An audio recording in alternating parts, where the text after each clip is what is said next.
Buenas, quiero hablar también de algún club de fútbol que he denominado, pero quiero hablar también un poco de él, como el Montañesa.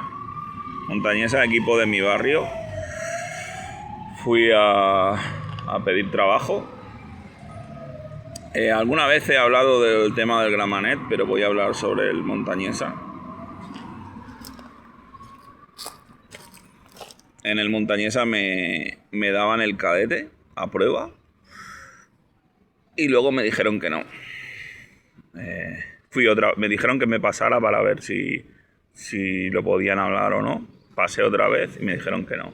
Pero me dieron un teléfono del Bosco y yo hablé con ellos y también me dijeron que no.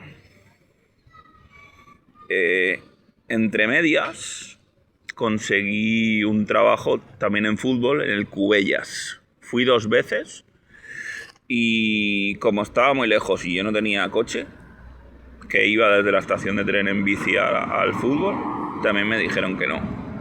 Cuando no tienes experiencia en algo, es como cuando en las tablas de empleo de los periódicos te dicen necesitamos gente con experiencia, pero ¿qué experiencia voy a tener si he trabajado justo de esto? Fui a la Gramenet y en la Gramenet me dijeron que sí, que me daban como segundo del B. También me dijeron que sí, pero luego el entrenador titular creo que sí que me llamó, pero lo llamé yo otra vez y se hizo el longuis. Yo lo vi por internet, intenté agregarlo y no me contestó.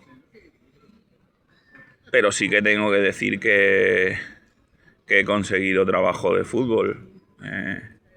En el Sagreren, que estuve 1 año y pico. También coincidió con el atletismo de Malgrat, que también estuve un tiempo. Y eso es lo que quiero contar. Luego tuve la suerte de conocer a la gente que he conocido últimamente y llevo ya un tiempo con ellos y estoy bastante contento. Gracias.